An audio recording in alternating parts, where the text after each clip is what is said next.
जी, तो प्यारे बच्चों कैसे हैं आप? मैं उम्मीद करता हूँ कि आप सब ठीक होंगे। आज की वीडियो में बात करेंगे हम आपसे चैप्टर नंबर 8 केमिकल इक्विलिब्रियम। इसके जो एक्सरसाइज में मौजूद क्वेश्चन आंसर्स हैं, शॉर्ट क्वेश्चन आंसर्स, उनको हल करेंगे। तो बच्चों पहला क्वेश्चन जो है वो किया जा रहा है आपसे what is meant by state of chemical equilibrium. तो state of chemical equilibrium definitely एक डेफिनेशन पूछी जा रही है स्टेट ऑफ केमिकल इक्विलिब्रियम के बारे में। The state of reversible reaction in which rate of forward reaction becomes equal to reverse reaction is called chemical equilibrium। तो इसको समझने के लिए केमिकल इक्विलिब्रियम आप लिखें chemical equilibrium space GS academy, आपको मेरी बहुत सी वीडियोस मिल जाएंगी और you can just really watch and have an idea. ठीक है, मैंने बड़ी डिटेल में बात की हुई है, बेसिक लेवल की क्लासेस में भी की थी और अब सीनियर लेवल की क्लासेस में भी मैं कर रहा हूँ, तो आपकी काफ़ी हेल्प होगी इससे। ठीक है, तो इसके केमिकल इक्विलिब्रियम पे अगर मजीद बात करें तो at this point the concentrations of reactants and products becomes constant. इस पे जब केमिकल इक्विलिब्रियम आता है तो कंसंट्रेशन ऑफ रिएक्टेंट प्रोडक्ट्स बराबर हो जाते हैं। जैसे फॉर एग्जांपल अगर इंसान है वो क्या कर रही है कि they are taking in oxygen और टेकिंग आउट कार्बन डाइऑक्साइड, और ट्रीज जो हैं व्हाट दे आर डूइंग कि टेकिंग इन कार्बन डाइऑक्साइड और टेकिंग आउट ऑक्सीजन। अब कार्बन डाइऑक्साइड 0.034% है या 0.04 अब हो गई है, ज़्यादा हो गई है, तो ऑक्सीजन 21% है। तो जितनी ऑक्सीजन दरख्त बाहर निकाल रहे हैं, जानदार कंज्यूम कर रहे हैं, जितनी जानदार कार्बन डाइऑक्साइड बाहर निकाल रहे हैं उतनी दरख्त कंज्यूम कर रही है। तो ये जो 21% और 0.34% या 0.04% परसेंटेज है, ये मेंटेन रह रही है, यानी ये डिस्टर्ब नहीं हो रही। So this is called the state of chemical equilibrium. ये एक नेचुरल रिएक्शन है जो पौधे और जानदार कर रहे हैं। तो ये सबसे अच्छी एग्जांपल आपको समझाई जा सकती है for the sake of chemical equilibrium. The rates of forward and reverse reactions become equal. तो इसमें आप कह लें कि जितनी देखें ना, टेक्निकली सोचें, अगर हम जानदार इंसान सब ऑक्सीजन कंज्यूम करते रहेंगे तो हवा की जो 21% ऑक्सीजन है वो कम हो जाएगी अगर दरख्त ना हो। तो ये तो फिर टेंशन है ना। अब कार्बन डाइऑक्साइड बढ़ती चली जाएगी, तो पौधे क्या करते हैं, they use it and they throw it oxygen. तो जो परसेंटेज है वो डिस्टर्ब नहीं होती, that stage in the form of equilibrium, वो बराबरी पे रहती है। मतलब जो भी उसकी है, मतलब यूज करने से कम हुई तो वापस आ गई, दोबारा बैलेंस हो गई। ये निकालने से ज्यादा हुई, इन्होंने यूज कर लिया, तो ये वापस उसी लेवल पे आ गई। तो हो क्या रहा है कि जो बेसिकली है ना, दरख्त की कटौती या जंगलात की कटौती, उससे हम खुद इंसान केमिकल इक्विलिब्रियम को, नेचुरल केमिकल इक्विलिब्रियम को डिस्टर्ब कर रहे हैं। और इनके साथ और भी बहुत से केमिकल इक्विलिब्रियम एसोसिएटेड है, ये तो सिर्फ एक अदना सी मैं आपको एक एग्जांपल दे रहा हूँ। उसके बाद अगर हम बात करें आपसे डिफाइन रिवर्सिबल रिएक्शन, तो रिवर्सिबल रिएक्शन यही है कि जो रिएक्टेंट्स हैं वो प्रोडक्ट में जा रहे हैं और प्रोडक्ट वापस रिएक्टेंट में आ रही है, और ये वाला एरो जो लगा हुआ है दैट इंडिकेट्स रिवर्सिबल रिएक्शन। इस तरह ये सल्फर डाइऑक्साइड और ऑक्सीजन है, ये सल्फर ट्राइऑक्साइड बना रहे हैं और सल्फर ट्राइऑक्साइड वापस इन दोनों गैसेस में कन्वर्ट हो रही है। सी क्वेश्चन की बात करते हैं। सी क्वेश्चन बेसिकली हमें ये कह रहा है कि the change of volume disturbs the equilibrium position। मतलब हवा में अगर आप ऑक्सीजन बढ़ा देंगे या कार्बन डाइऑक्साइड कम कर देंगे, ये वॉल्यूम चेंज कर दिए ना आप। For some of the gases phases reactions but do not equilibrium constant. तो फिर ये होता है कि लेट्स से दैट कि अगर आप 21% ऑक्सीजन को कम कर देंगे वो 18% हो जाएगी, कार्बन डाइऑक्साइड बढ़कर 2% हो जाएगी, जो कि डिजास्टर है ज़मीन के लिए। इसी में फिर इक्विलिब्रियम आ जाएगा अगर किसी हद तक ऐसा हो रहा है। ये क्वेश्चन में ये बात की जा रही है। जैसे अगर लेट्स से दैट आप हाइड्रोजन गैस और आयोडीन मॉलिक्यूल्स का रिएक्शन करवाते हैं, हाइड्रोजन आयोडाइड बनाते हैं, तो आप इनको अफेक्ट कर देते हैं। मतलब बीच सिलेंडर आप एक लेते हैं कॉनिकल फ्लास्क और उसमें आप क्या करते हैं कि you add some hydrogen gas in it, आप इसमें हाइड्रोजन गैस डाल देते हैं, तो आपने केमिकल इक्विलिब्रियम को डिस्टर्ब कर दिया। लेकिन थोड़ी देर के बाद देखिएगा कि दोबारा इस्टेब्लिश हो चुका होगा केमिकल इक्विलिब्रियम, क्योंकि जो भी कंसंट्रेशंस होती हैं उसको मेंटेन करके इक्विलिब्रियम एस्टैब्लिश हो जाता है दोबारा, and that is the beauty of chemical equilibrium. अब फास्फोरस पेंटाक्लोराइड इसी तरह है, ये ब्रेक हो रही है फास्फोरस ट्राइक्लोराइड में और कार्बन क्लोरीन गैस में, तो ये वापस कन्वर्ट हो जाएगी इनटू फास्फोरस पेंटाक्लोराइड और चलता रहेगा सर्कल। इक्विलिब्रियम डिस्टर्ब होने के बाद, टाइम लेने के बाद दोबारा इक्विलिब्रियम में आ जाता है। According to Lichattel principle, if the pressure is increased, the reaction will proceed in the direction which there is decrease in number of moles. Hence, the reaction shift in backward direction to keep the constant value of Kc। मतलब pressure बढ़ा, अब आपने कुछ concentration नहीं change की, pressure बढ़ा दिया, तो प्रेशर के बढ़ाने से भी जो है वो रिएक्शन डायरेक्शंस को चेंज करेगा, लेकिन फिर दोबारा इक्विलिब्रियम में आ ही जाएगा। तो यहाँ पर इस सवाल में क्या समझना चाह रहे हैं हम कि the reaction in gas phase are of two types, यानी कि जो गैस होती है वो टू टाइप्स फेजेस को बर्दाश्त करती है। In a reaction in which number of moles of reactants are equal to the number of moles of products, such reactions are not affected by volume changes. इस तरह के रिएक्शंस तो आप कह लें कि वॉल्यूम के चेंज करने से इनको कोई खास फर्क नहीं पड़ेगा, लेकिन in a reaction in which the number of moles of reactants are not equal to the number of moles of product, अब इन दोनों में number of moles of reactants and products equal नहीं है, so such reactions are affected by volume changes। तो इस तरह के reaction जो है वो volume के change करने से affect इनको होगा। ठीक है, ये बात भी आपने mind में रखनी है। उसके बाद जो डी क्वेश्चन है उसकी तरफ आते हैं। अब डी क्वेश्चन में जो है वो क्वेश्चन किया जा रहा है, mention the characteristics of chemical equilibrium at the stage of chemical equilibrium, the concentration characteristics बताने हैं आपने। The stage of chemical equilibrium, the concentrations of reactants and products remains constant। The state of chemical equilibrium in which reversible reactions can be approached from either side, whether we start with the reactants or products। मतलब पहले में तो बताया जा रहा है कि जो केमिकल इक्विलिब्रियम है उसकी concentrations of reactants and products वो हमेशा सेम रहती हैं। दूसरे क्वेश्चन में बताया जा रहा है द स्टेट ऑफ इक्विलिब्रियम, जब इक्विलिब्रियम होता है एक रिवर्सिबल रिएक्शंस में, can be approach from either side whether we start with reactants और प्रोडक्ट्स।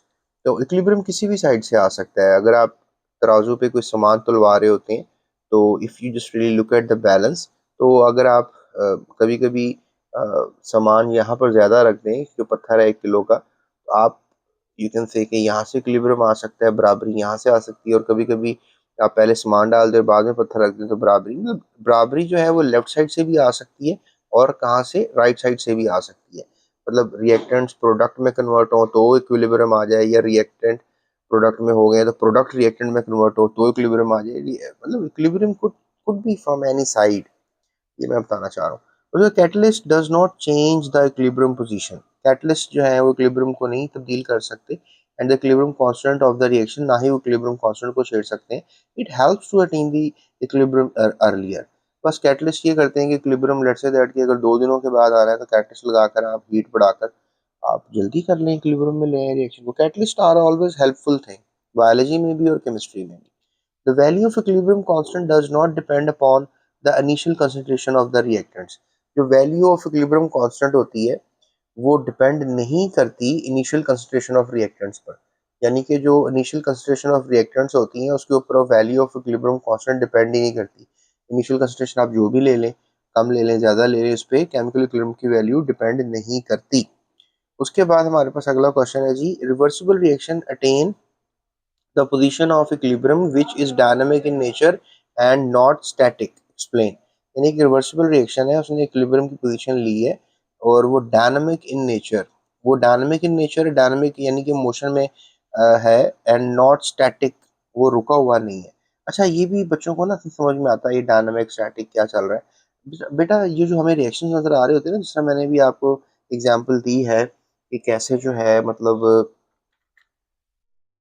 कि ऑक्सीजन हम कंज्यूम कर रहे हैं और दरख्त निकाल रहे हैं, ठीक है, तो हमें तो लगता है कि भाई 21% ऑक्सीजन तो मेंटेन है, रुकी हुई है हवा में, तो कोई तब्दीली रोनमा नहीं हो रही, लेकिन ये डायनामिक है, मतलब यूज भी होती जा रही है, बनती भी जा रही है, ये मोशन में है, लेकिन हमें लगता है कि मतलब कुछ भी नहीं हो रहा, इट्स इट्स वेरी नॉर्मल। तो रिएक्शंस की भी यही बात होती है कि they are in a dynamic condition, और वो डायनामिकली चल रहे होते हैं और reactant प्रोडक्ट्स में कन्वर्ट हो रहे होते हैं। तो ठीक, there are certain reactions in reversible reaction and equilibrium state is reached. At this state concentration of reactants and products becomes constant.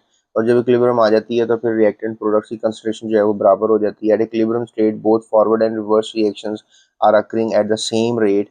और ये भी बात तय है कि भाई जो रेट ऑफ रिएक्शन है वो भी बराबर होता है. Hence the chemical equilibrium called dynamic equilibrium. अगर रेट ऑफ रिएक्शन या रेट ऑफ फॉरवर्ड रिएक्शन बराबर हो रेट ऑफ रिएक्शन, जब लॉ ऑफ मास एक्शन आपने पढ़ा है उसमें ये बात लिखी हुई है कि जब आप फॉरवर्ड और रिवर्स रिएक्शन का रेट बराबर कर देते हैं तो तब जो है डायनामिक इक्विलिब्रियम आता है. Dynamic equilibrium is the equilibrium due to motion, याद रखिएगा. अच्छा, why do the rates of forward reactions is slow when a reversible reaction approaches to equilibrium state? तो फॉरवर्ड रिएक्शन का जो रेट है वो स्लो क्यों होता है जब इक्विलिब्रियम की तरफ आ रहा होता है? According to law of mass action, the rate of reaction is directly proportional to the concentration of the reactants. Reactants की कंसंट्रेशन पर डिपेंड करता है क्योंकि शुरू शुरू में रिएक्टेंट्स ही होते हैं ना, अभी प्रोडक्ट्स तो होती ही नहीं है. तो at as the reaction proceeds, the concentration of the reactant decrease, and with time and the rate of the forward reaction decrease. ठीक है. क्या होता है कि जब प्रोसीड हो रहा होता है रिएक्शन ना, तो कंसंट्रेशन ऑफ रिएक्टेंट्स डिक्रीज क्योंकि वो प्रोडक्ट बनते जा रहे होते हैं. ठीक है. So the rate of forward reaction decrease. और फिर इस तरह फॉरवर्ड रिएक्शन भी कम होना शुरू हो जाता है क्योंकि रिएक्टेंट्स तो प्रोडक्ट बनते जा रहे हैं, रिएक्टेंट्स तो कम होते जा रहे हैं. जब रिएक्टेंट्स ही कम होते जा रहे हैं तो फॉरवर्ड का रेट तो ऑटोमेटिकली कम होगा ना, रिएक्टेंट्स का प्रोडक्ट बनना ही फॉरवर्ड का रेट है. तो that is what they are saying. उसके बाद with the passage of time the concentration of products increases. लेकिन वक्त गुजरने के साथ जो है वो कंसंट्रेशन जो है वो प्रोडक्ट्स की बढ़ जाती है. So the rate of backward reaction also increase, thus the rate of forward reaction slows down. ठीक है. तो मतलब वक्त गुजरने के साथ साथ प्रोडक्ट्स बढ़ जाते हैं और फिर the rate of backward reaction also increase, और बैकवर्ड रिएक्शन जो है वो इंक्रीज कर रहा होता है. ये भी एक वजह है कि बैकवर्ड रिएक्शन इंक्रीज कर रहा है तो फॉरवर्ड रिएक्शन तो डेफिनेटली स्लो डाउन होगा, तो बैकवर्ड इंक्रीज करेगा ना. So these are the facts of a chemical equilibrium जो आपको बताए जा रहे हैं. उसके बाद है जी, why solid ice at 0 degree be melted by applying pressure without supply of heat from the outside. यानी कि जब आप 0 डिग्री पे बर्फ होती है लेकिन प्रेशर बढ़ा दो तो फिर बर्फ पिघलना शुरू हो जाती है. तो बर्फ क्यों पिघलना शुरू हो जाती है? At 0 degree, very interesting question. At 0 degree ice and water coexist at equilibrium. 0 degree पे ये सॉलिड है और ये लिक्विड है, तो ये को एग्जिस्ट कर रहे हैं. Ice occupies 9% more space than that of liquid. ये कहा जाता है कि आइस फैलती है, अपने डेंसिटी कम करती है, इस वजह से वो 9% जगह ले रही होती है. So the system has large volume towards ice and smaller volume towards water. लेकिन जब आप प्रेशर बढ़ाते हो तो वो वॉल्यूम में कमी आना शुरू हो जाती है. टेक्निकली सोचें ना इस पॉइंट को. According to Le Chatterjee principle, if the pressure is increased, the reaction will proceed in the direction in which there is decrease in the volume. तो फिर ऑटोमेटिकली प्रेशर बढ़ेगा तो अब इसका वॉल्यूम कम होना शुरू हो जाएगा, तो ये आइस वॉल्यूम कम होने की वजह से आइस लिक्विड होना शुरू हो जाएगी, इसलिए मेल्ट होना शुरू हो जाती है. Hence equilibrium proceeds in forward direction and ice is melted into water. ये होप सो आपको समझ में आ गया होगा. उसके बाद अगला क्वेश्चन है जी, write two conditions of equilibrium constant. Equilibrium constant की जो है वो टू कंडीशंस लिखें. अच्छा, the state of equilibrium only applies to reversible reactions. जो स्टेट ऑफ इक्विलिब्रियम है वो सिर्फ और सिर्फ रिवर्सिबल रिएक्शंस पे ही लगती है. ठीक है. The equilibrium can be established only if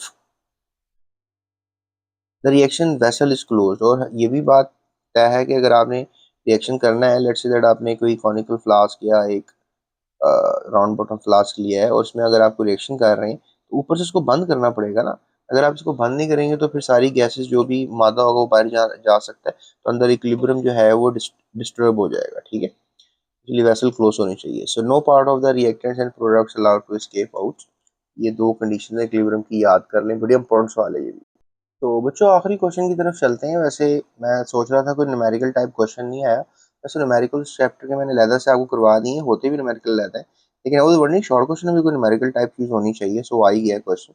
the last question आया. क्वेश्चन दे आर सेइंग कि भाई एक रिवर्सिबल रिएक्शन है, सल्फर डाइऑक्साइड ऑक्सीडाइज हो रही है और वो सल्फर ट्राइऑक्साइड में कन्वर्ट हो रही है. Has come to equilibrium. ठीक है. ये इक्विलिब्रियम चल रहा है इसके अंदर, ये एरो नहीं वैसे इक्विलिब्रियम वाला बनाया हुआ, इन अ वेसल ऑफ. लेकिन ये बनाना पड़ेगा ना, इसके बगैर तो काम नहीं चलेगा. ये आप याद रखें, केमिकल इक्विलिब्रियम के लिए ये एरो मस्ट होता है. ठीक है. अब ठीक है. ओके, अब ठीक है. So okay, so in a vessel specific volume at given temperature before the reaction began, The concentration of the reactants were 0.060 mole per dm cube of sulfur dioxide and 0.050 मोल पर डीएम क्यू। अब यहाँ पे concentration दी जा रही हैं किसकी, ठीक है, रिएक्शन की शुरू में जो है वो सल्फर डाइऑक्साइड की कंसंट्रेशन दी गई है, और फिर यहाँ पर दी गई है साथ उसके साथ वाले पार्टिसिपेंट ऑक्सीजन की concentration. And after equilibrium was reached, जब इक्विलिब्रियम आ गया तो फिर कंसंट्रेशन दी जा रही है इसकी, ठीक है। अब सवाल है what is the equilibrium concentration for oxygen, oxygen की कंसंट्रेशन जो है वो क्या होगी। हम्म